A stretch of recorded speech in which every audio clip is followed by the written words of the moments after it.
Ayahku adalah dewa perang. Bab 65. Namun, tidak mungkin. Jiang Ye adalah saudaranya, dan paman saudara laki-lakinya menderita penyakit aneh yang tidak dapat disembuhkan oleh banyak dokter. Jadi dia hanya bisa melihat apakah Maha Guru mempunyai kemampuan ini. Oleh karena itu, dia memainkan trik yang hati-hati dan mengungkapkan sedikit identitas Guan Qianjun kepada Jiang Ye. Qi Kunlun dengan cepat menambahkan, "Jangan khawatir, Yang Agung. Jiang Ye tidak akan pernah mengungkapkan identitasmu." Guan Qianjun berkata dengan malas, Zhang San memberitahu saudara baiknya Li Si rahasia itu dan menyuruhnya merahasiakannya. Li Si beritahu saudara baik Wang Wu rahasia ini, dan minta dia berjanji untuk tidak menceritakannya. Tebak siapa yang akan diberitahukan Wang Wu? Qi Kunlun bahkan berkeringat dingin. Begitu kakinya menjadi lemah, dia akan berlutut. Guan Qianjun melambaikan tangannya, "Lupakan saja, aku tidak akan mengganggumu lagi tentang hal ini. Aku pulang sekarang. Biarkan aku mengembalikan Porsche itu kepadamu."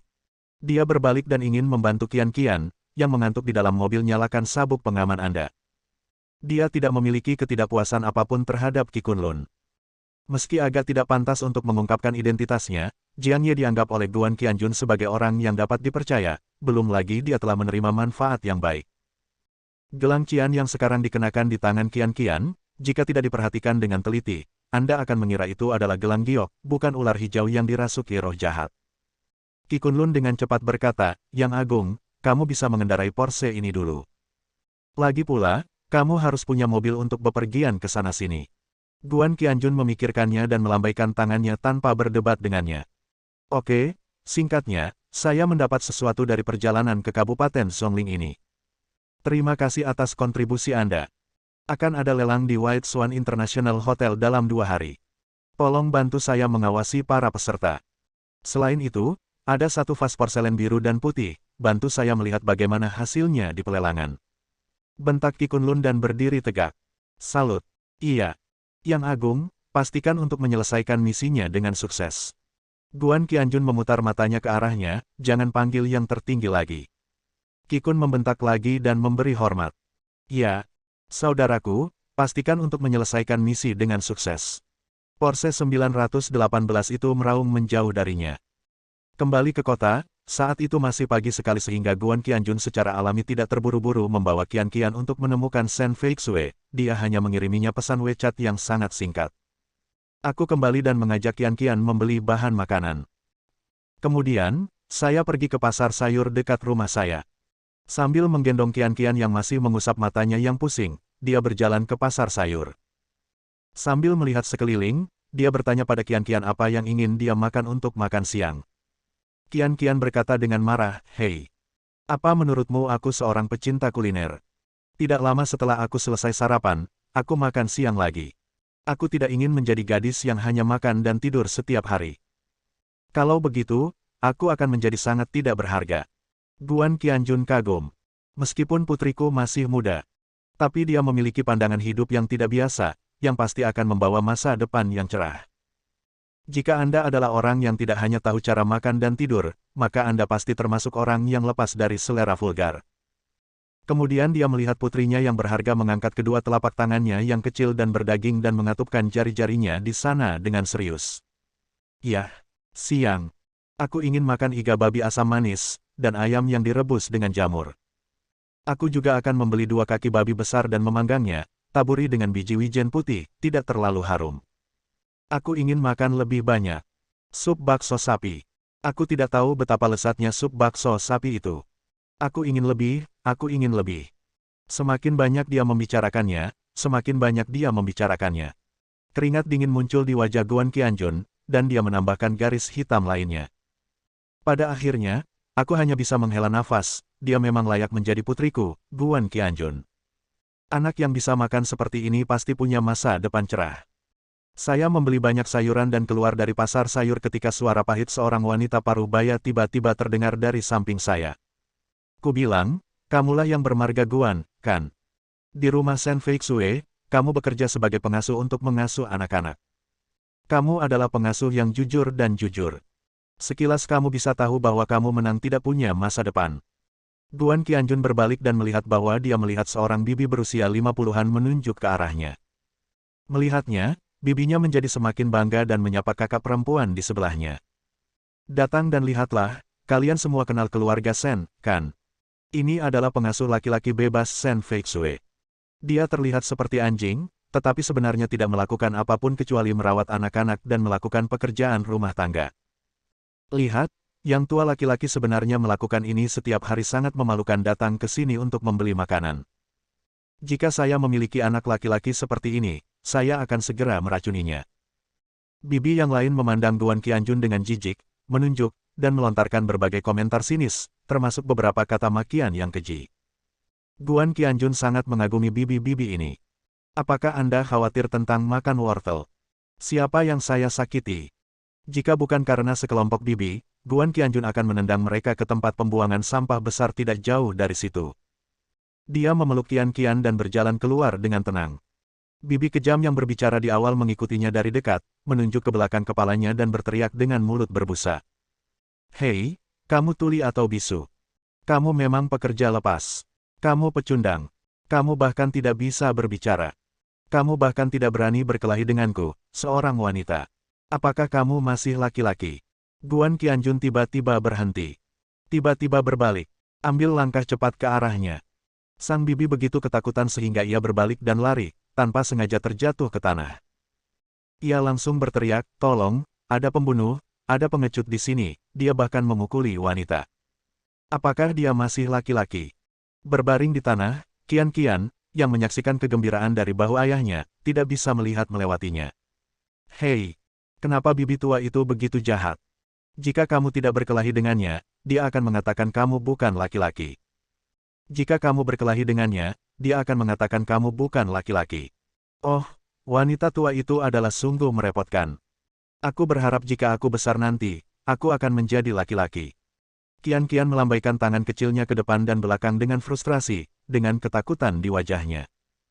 Saya tidak ingin menjadi seperti ini dalam 40 atau 50 tahun ke depan.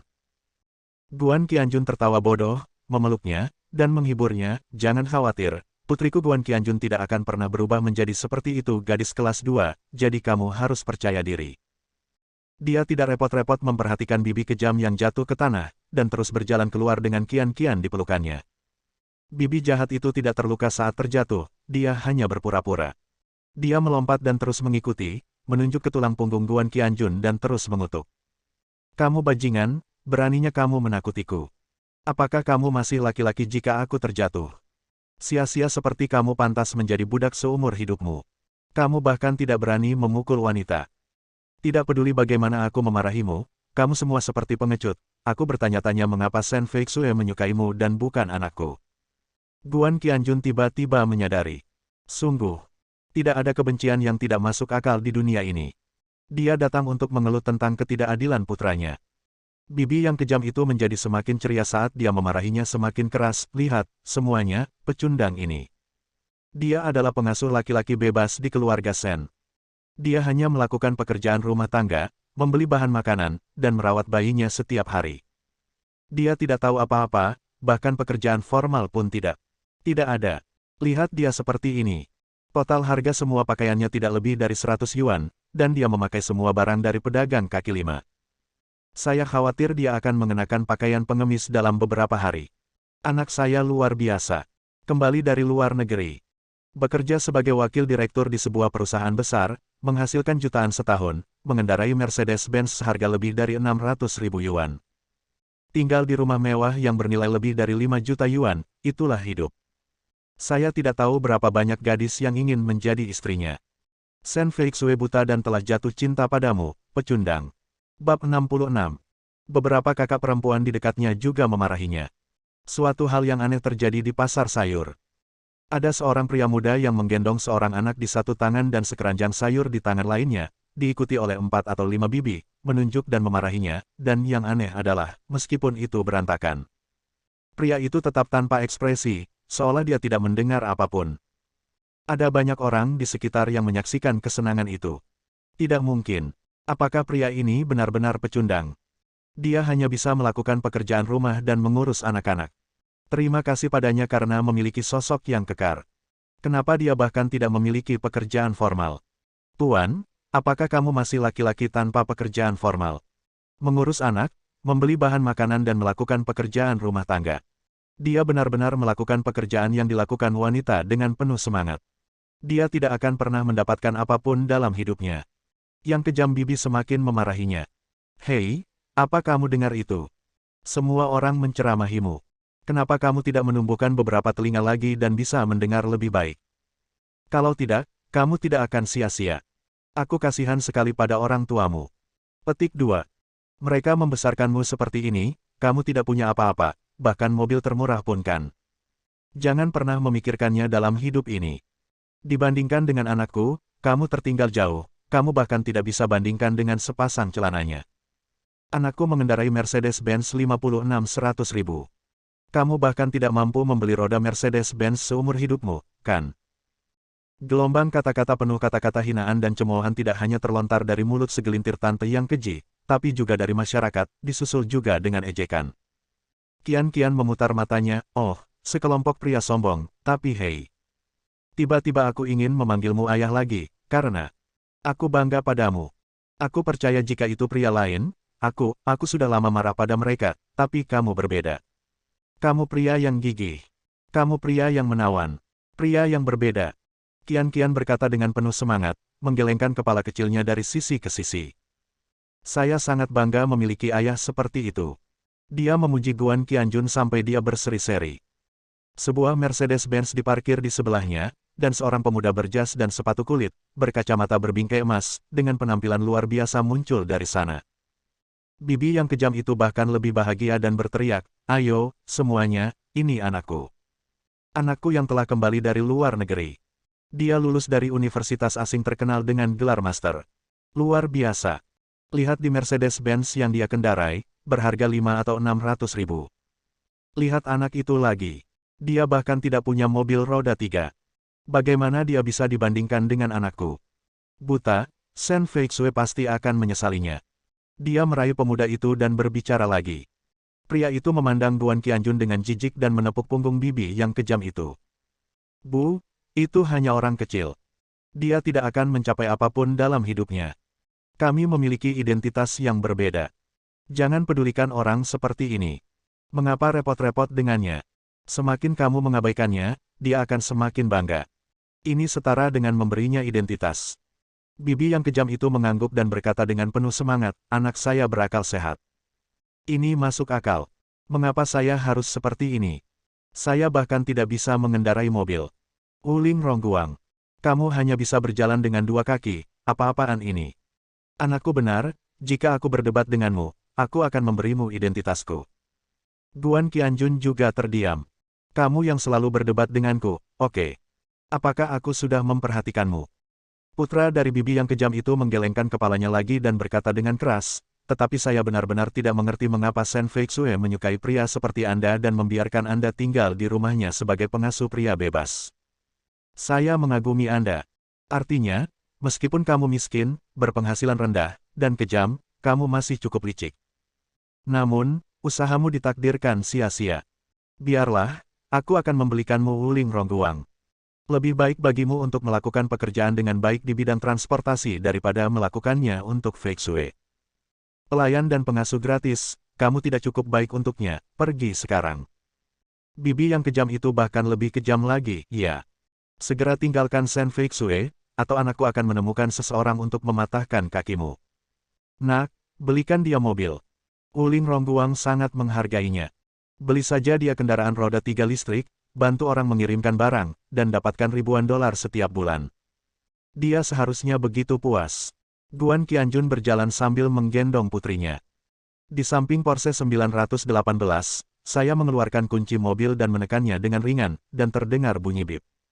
Sampul belakang Porsche terbuka.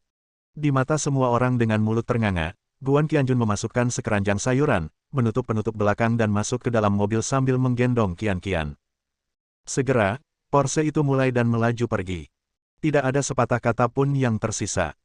Semua orang memandangi bagian belakang mobil dengan bodoh, dan sepertinya melihat kalimat, kamu tidak layak berbicara denganku. Semua orang tercengang, terutama pemuda yang memamerkan kekuatannya. Melihat Porsche itu, wajahku begitu terkejut hingga tiba-tiba aku berubah menjadi terong yang beku. Hanya ibunya yang masih melompat-lompat dan berteriak dengan kejam, "Cih. Apa pentingnya mengendarai mobil? Menurutku mobilmu aneh. Apakah kamu menemukan seseorang untuk merakitnya sendiri? Mungkin bahkan lebih murah daripada Wuling Rongguang." Semua orang mengenali merek Wuling Rongguang, tetapi Anda belum melihat merek Mercedes-Benz anak saya. Siapapun yang melihat logonya pasti tahu itu mobil kelas atas. Dasar sampah. Kebanyakan orang memandangnya dengan tatapan aneh. Putranya bahkan menghentakkan kakinya, sedikit marah, "Jangan membuatku malu. Tahukah kamu mobil jenis apa itu? Itu Porsche, dan ini 918 termahal di antara Porsche." Bibi yang kejam itu sedikit tercengang. "Hah? Porsche berapa harga 918? Mercedes-Benzmu harganya 500.000 hingga 600.000 yuan. Mungkinkah Porsche milik orang itu lebih mahal daripada Mercedes-Benzmu?" Putranya tidak bisa tertawa atau menangis, "Bukan mahal saja. Porsche 918 miliknya layak dibeli. Saya bisa membeli 2 atau 30 Mercedes-Benz, tapi harganya lebih dari 15 juta. Dia sia-sia. Orang yang bisa mengendarai mobil semacam ini pasti kaya atau bangsawan, dan mereka semua sangat kaya." Sudah berakhir, sudah berakhir. Saya baru saja kembali belum lama ini, dan saya akan menjalin hubungan. Seseorang yang bisa mengendarai mobil seperti ini. Pasti dari puncak piramida. Jika kamu tidak sengaja menabrak tangannya, masa depan putramu akan berakhir. Bibi yang kejam itu gemetar. "Saya tidak bisa lagi menjadi kejam." Dia bergumam, "Jadi itu bukan pengasuh laki-laki, tapi pria kaya yang rendah hati." Saya bertanya, mengapa Shen Feixui jatuh cinta padanya? Sudah berakhir. Tidak akan terjadi apa-apa pada kita, kan? Aku sangat khawatir. Guan Qianjun mengemudikan mobilnya sambil bersiul dan berlari ke depan. Hanya 4 atau 5 menit dari rumah. Tiba-tiba, dia melihat ke kaca spion, dengan senyuman jahat di bibirnya, dan mengucapkan 3 kata, "Menarik." Qian bertanya dengan rasa ingin tahu, "Apa yang menarik? Apa gunanya?" Guan Qianjun mengangkat bahu, "Apakah kamu ingin melihat ayah memukuli mereka yang ingin mengalahkan kita?" Qian berpikir sejenak dan menjawab dengan serius, "Menurutku tidak. Sangat melelahkan untuk mengalahkan orang sendirian, dan melihat orang lain mengalahkan mereka yang ingin mengalahkan kita. Itu disebut sapi, dan... Yah, ini relatif mewah." Guan Qianjun mengangguk dengan ekspresi penghargaan. "Dia memang putriku. Ranahnya lebih tinggi dari milikku." Saat kami hendak berbelok di tikungan, 3 atau 4 kendaraan off-road datang bergegas dari belakang. Berhenti saja di depan. Bersambung.